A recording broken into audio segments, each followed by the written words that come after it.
ಶಿಗ್ಗಾವಿಯನ್ನ ಬೊಮ್ಮಾಯಿಯವರು ಇಂದ್ರಲೋಕ ಚಂದ್ರಲೋಕ ಮಾಡ್ತಾರೆ ಅಂದುಕೊಂಡಿದ್ವಿ. ಆದರೆ ಬರೀ ಕೈ ಕ್ಯಾವಿ ನಹಿ ಅಂದ್ರು ಕಾಂಗ್ರೆಸ್ ಜಿಲ್ಲಾಧ್ಯಕ್ಷ ಸಂಜೀವ್ ನಿಲ್ಗರಿ. ಹೌದು, ವಿಧಾನಸಭಾ ಚುನಾವಣೆ ಕಾವು ಶಿಗ್ಗಾವಿ ಮತಕ್ಷೇತ್ರದಲ್ಲಿ ದಿನೇ ದಿನೇ ತುಂಬಾನೇ ರಂಗೇರುತ್ತಿದೆ. ಇದರ ಜೊತೆಗೆ ಕಾಂಗ್ರೆಸ್ ಹಾಗೂ ಬಿಜೆಪಿ ಪಕ್ಷಗಳಿಂದ ಟಿಕೆಟ್ ಪಡೆಯಲು ಸಾಕಷ್ಟು ಆಕಾಂಕ್ಷಿಗಳು ಪ್ರಯತ್ನದ ಲಾಬಿಗಳು ಜೋರಾಗಿವೆ. ಇದರ ಮಧ್ಯೆ ಟಿಕೆಟ್ ವಾರ್ ಜಾಸ್ತಿ ಆಗಿದ್ದು, ಇದರ ಮುಂದುವರಿದ ಭಾಗವಾಗಿ ಇಂದು ಹಾವೇರಿ ಜಿಲ್ಲೆಯ ಕಾಂಗ್ರೆಸ್ ಪಕ್ಷದ ಜಿಲ್ಲಾಧ್ಯಕ್ಷ ಸಂಜೀವ್ ನಿರಲ್ಗಿ ಅವರು ಶಿಗ್ಗಾವಿ ಕ್ಷೇತ್ರದ ಬ್ಲಾಕ್ ಕಾಂಗ್ರೆಸ್ ಅಧ್ಯಕ್ಷರಾದ ಬೇಸಿ ಪಾಟೀಲ್ ಮುಲ್ಲಾರವರ ಜೊತೆಗೆ ನಮ್ಮ ನ್ಯೂಸ್ ಸಮೂಹದ ರಾಜ್ಯ ಉಪಸಂಪಾದಕ ಬಸವರಾಜು ನಡೆಸಿದ ಸಂವಾದದಲ್ಲಿ ಪಾಲ್ಗೊಂಡು ವಿವಿಧ ವಿಷಯಗಳ ಬಗ್ಗೆ ಮಾತನಾಡಿದ್ದಾರೆ.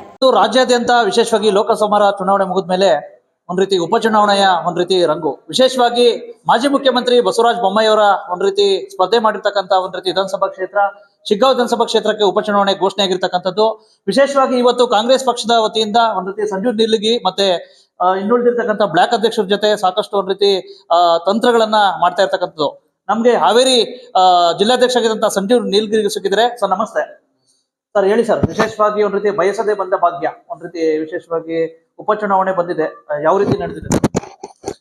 ನಾವು ಯಾರು ನಿರೀಕ್ಷೆ ಮಾಡಿರಲಿಲ್ಲ. ನಾವು ಹಾವೇರಿ ಲೋಕಸಭಾ ಕ್ಷೇತ್ರದಿಂದ ಬೊಮ್ಮಾಯಿಯವರು ಸೋಲ್ತಾರೆ ಅಂತ ಅಪೇಕ್ಷೆ ಪಟ್ಟಿದ್ವಿ. ಅದೇ ರೀತಿ ನಾವು ಕೆಲಸಗಳನ್ನು ನಮ್ಮ ಕಾರ್ಯಕರ್ತರು ಮಾಡಿದ್ವಿ. ದುರಾದೃಷ್ಟ ನಮ್ಮ ಪಕ್ಷದ ಅಭ್ಯರ್ಥಿ ಸೋತು ಅವ್ರು ಗೆದ್ದಿದ್ದಾರೆ. ಅನಿವಾರ್ಯವಾಗಿ ಚುನಾವಣೆ ಬಂದಿದೆ. ಈ ಉಪಚುನಾವಣೆ ಘೋಷಣೆ ಆಗುವ ಕಾಲ ಸನ್ನಿಹಿತವಾಗ್ತಾ ಇದೆ. ನಮ್ಮ ಪಕ್ಷದ ಎಲ್ಲ ಚಟುವಟಿಕೆಗಳು ಅತ್ಯಂತ ನಮ್ಮ ಕಾರ್ಯಕರ್ತರು ಉತ್ಸಾಹದಿಂದ ಮಾಡ್ತಾ ಇದ್ದಾರೆ. ಇಲ್ಲಿ ಶಿಗ್ಗಾಂವ್ ವಿಧಾನಸಭಾ ಕ್ಷೇತ್ರದಲ್ಲಿ ನಮ್ಮ ಪಕ್ಷ ಗಟ್ಟಿಯಾಗಿ ನೆಲೆಯೂರಿದೆ. ನಾವು ಖಂಡಿತವಾಗಿಯೂ ಈ ಉಪಚುನಾವಣೆಯಲ್ಲಿ ನಮ್ಮ ಪಕ್ಷ ಗೆಲ್ತೈತಿ. ಅದಕ್ಕೆ ಉದಾಹರಣೆ ಅಂದರೆ, ಕಳೆದ ದಿನಗಳಿಂದ ನಡೆದಂಥ ಲೋಕಸಭಾ ಚುನಾವಣೆಯಲ್ಲಿ ನಮ್ಮ ಪಕ್ಷದ ಅಭ್ಯರ್ಥಿಯಾದಂಥ ವಿನೋದ್ ಅಸೂಟಿಯವರು 8,598 ಮತಗಳಿಗಿಂತ ಹೆಚ್ಚಿಗೆ ಓಟುಗಳನ್ನು ಇವತ್ತು ನಮ್ಮ ಶಿಗ್ಗಾಂವ್ ಮತ್ತು ಸವಣೂರು ಕ್ಷೇತ್ರದ ನಮ್ಮ ಮತದಾರ ಬಾಂಧವರು ಕಾಂಗ್ರೆಸ್ ಪಕ್ಷಕ್ಕೆ ನೀಡಿದ್ದಾರೆ. ಮತ್ತು ಈ ಸಲ ಪಕ್ಷ ಖಂಡಿತ ಗೆಲ್ಲುತ್ತೆ ಅನ್ನೋದು ನಮ್ಮ ಕಾರ್ಯಕರ್ತರ ಹುರುಪಿನಿಂದ ನಮ್ಗೆ ತಿಳಿದಿದೆ. ಈಗ ಲೋಕಸಭಾ ಚುನಾವಣೆಯಲ್ಲಿ ಲೀಡ್ ಏನೋ ಜಾಸ್ತಿ ಆಗಿದೆ ಸರ್.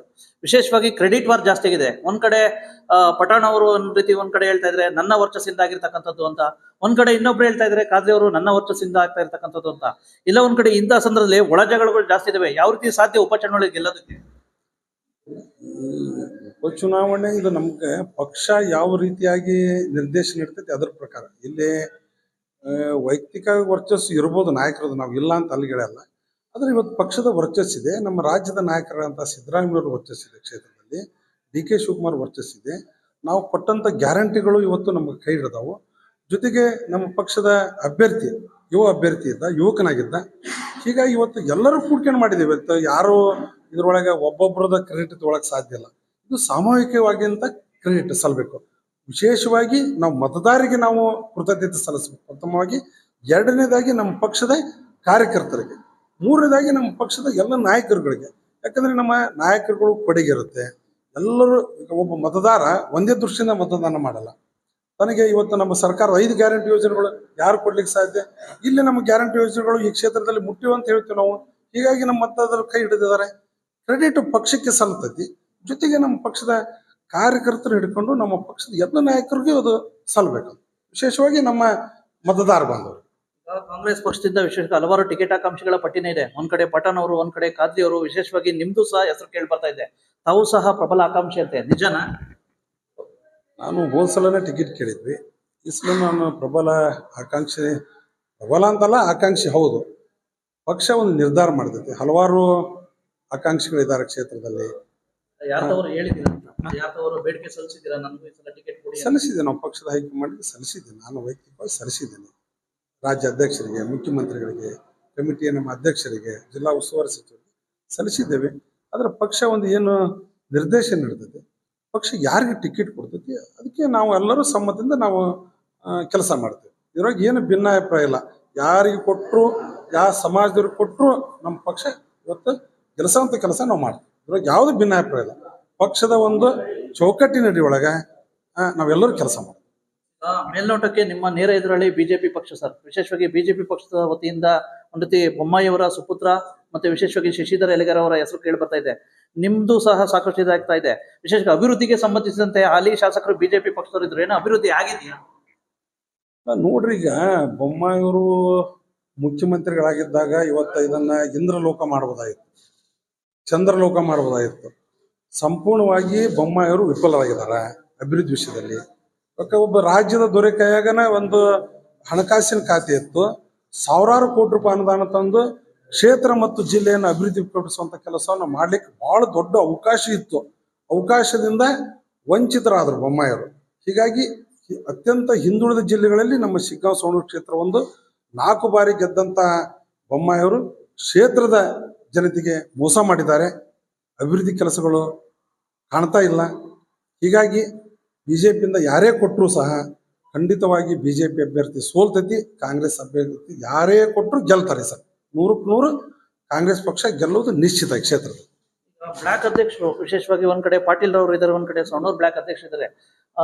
ವಿಶೇಷವಾಗಿ ಅವ್ರಿಗೆಲ್ಲ ಈಗ ಚುನಾವಣೆ ಬೇರೆ ಬಂದಿದೆ, ಒಬ್ಬ ಜಿಲ್ಲಾಧ್ಯಕ್ಷ ಏನ್ ಮಾರ್ಗದರ್ಶನ ಕೊಡ್ತೀರಿ ಸರ್? ಇಲ್ಲ, ನಾವು ಈಗಾಗಲೇ ಸೂಚನೆ ಕೊಟ್ಟಿದ್ದೇವೆ. ಇಬ್ಬರು ಬ್ಲಾಕ್ ಸಮಿತಿ ಅಧ್ಯಕ್ಷರುಗಳು, ನಮ್ಮ ಡಿಫೀಟೆಡ್ ಕ್ಯಾಂಡಿಡೇಟ್ ಇರ್ಬೋದು, ಮತ್ತು ನಮ್ಮ ಸೋಮಣ್ಣ ಬೇವನಮರದ ನಮ್ಮ ಗಡಿನಾಡು ಪಾರ್ಟಿ ಅಧ್ಯಕ್ಷರು, ಇನ್ನಿತರ ಎಲ್ಲ ಆಕಾಂಕ್ಷಿಗಳು ಇರ್ಬೋದು, ಎಲ್ಲರೂ ಕೂಡಿಕೊಂಡು ನಮ್ಮ ಬ್ಲಾಕ್ ಸಮಿತಿ ಅಧ್ಯಕ್ಷರು ವಿಶ್ವಾಸ ತಗೊಂಡಿದ್ದಾರೆ. ಈಗಾಗಲೇ ಮತ್ತು ಬೂತ್ ಕಮಿಟಿಗಳು ಯಾರು ಕೆಲಸ ಮಾಡಿಲ್ಲ ಅವ್ರನ್ನೇ ನಿಷ್ಕ್ರಿಯ ಬೂತ್ ಕಮಿಟಿಗಳನ್ನ ತೆಗೆದುಹಾಕಿ ಹೊಸ ಬೂತ್ ಕಮಿಟಿಗಳನ್ನ ಈಗಾಗಲೇ ರಚನೆ ಮಾಡಿದ್ದಾರೆ. ಮತ್ತು ಕಮಿಟಿಗಳನ್ನ ಪುನರ್ರಚನೆ ಮಾಡ್ತಾ ಇದ್ದೇವೆ. ಮುಂಚೂಣಿ ಘಟಕದ ಪದಾಧಿಕಾರಿಗಳು ಯಾರು ಕೆಲಸ ಮಾಡಿಲ್ಲ ಅವನ್ನೆಲ್ಲವನ್ನೂ ಈಗಾಗಲೇ ಅಧ್ಯಕ್ಷರು 15 ದಿನಗಳಲ್ಲಿ ಮಾಡಿ ಇವತ್ತು ಈಗಾಗಲೇ ನಮ್ಗೆ ಸಬ್ಮಿಟ್ ಮಾಡಿದ್ದಾರೆ. ಕ್ರಿಯಾಶೀಲ ಅಧ್ಯಕ್ಷರು ನಮ್ಮ ಜೊತೆ ಸಿಕ್ಕಿದ್ದಾರೆ. ಅದ್ರ ಜೊತೆ ಒಂದು ಚೆನ್ನಾಗಿ ನಮ್ಗೆ ಯುದ್ಧ ಪಡೆ ಇದೆ, ನಮ್ಮ ಕಾರ್ಯಕರ್ತರದು ಮತ್ತು ಯುವಕರದು ಚೆನ್ನಾಗಿ ಪಡೆ ಇದೆ ನಮ್ಮ ಶಿಗ್ಗಾಂವ್ ಮತ್ತು ಸವಣೂರು ಕ್ಷೇತ್ರದಲ್ಲಿ. ಒಳ್ಳೆಯ ಪಡೆಯೊಂದಿಗೆ ನಾವು ಈ ಸಲ ಯುದ್ಧವನ್ನು ನಾವು ಮಾಡ್ತೇವೆ. 100% ಈ ಸಲ ಗೆಲುವು. ಸೂರ್ಯಪುರದಲ್ಲಿ ಹುಟ್ಟೋದು ಎಷ್ಟು ಸತ್ಯ, ಕಾಂಗ್ರೆಸ್ ಶಿಗ್ಗಾಂವ್ ವಿಧಾನಸಭಾ ಕ್ಷೇತ್ರದಲ್ಲಿ ಗೆಲ್ಲೋ ಸತ್ಯ. ಇವತ್ತೇ ರಿಸಲ್ಟ್ ಬರೆದಿಟ್ಕೊಂಡ್ಬಿಡ್ರಿ. ಇವಿಷ್ಟು ಒಟ್ಟಾಶಿಕ್ರೆ ಗೊತ್ತಾಯ್ತಲ್ಲ. ಬ್ಯೂರೋ ರಿಪೋರ್ಟ್ ಬಸವರಾಜು, ರಾಜ್ಯ ಉಪಸಂಪಾದಕ, Bharat Vaibhav news, Shiggavi. Thanks for watching. Read, discuss and debate with editor Dr. Yan Prashant Rao. Wanted reporters in print, digital and visual media for Bharat Vaibhav Daily Newspaper, BV News Channel and BV Fast Web News from all the talukas of Karnataka.